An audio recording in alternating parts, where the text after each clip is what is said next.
Greetings. I'm Bob Handy. I'm here to present a vital message to all the members of Congress and anyone else who's interested in the future of the American dream. Most of you probably won't recognize me. Like most corporate big shots, I usually maintain a low profile. However, recent events have forced my hand.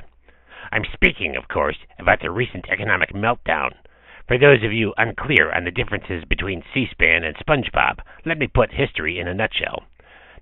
First, a bunch of banks made a bunch of loans to people with no income. Second, the bankers sold the loans to each other so that they could later claim ignorance about whether the loans were creditworthy.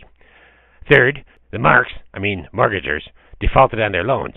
Big surprise there. Fourth, because of the bad loans, the banks stopped lending each other money. Fifth, due to the lack of money, the wizards of Wall Street cut the value of everything in the world in half. Sixth, swinging into action, Congress convened and gave hundreds of billions of dollars to the lunkheads who created the problem in the first place. Now then, as a vitally important CEO myself, I can honestly tell the bankers that I feel your pain. Also, I didn't inhale, but that's a different story. My main point is this.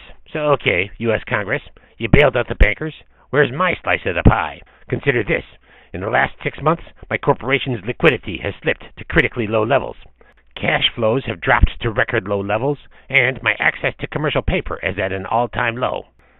And that's why I'm here. I'm presenting my case to you, U.S. Congress, because while the bankers have been hogging the limelight, the homemade entertainment industry has been pushed to the sidelines.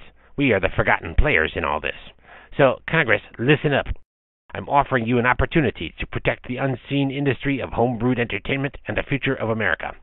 I'm not asking for much in the grand scheme of things, just a few $100,000 to tide me over for the next few months, until things turn around. I would never resort to threats, but I can tell you that in my company, we've trimmed expenses to the bare bone, to the point where even the levels of our recording media are dangerously low. And without some kind of media on which to record our product, we can't even...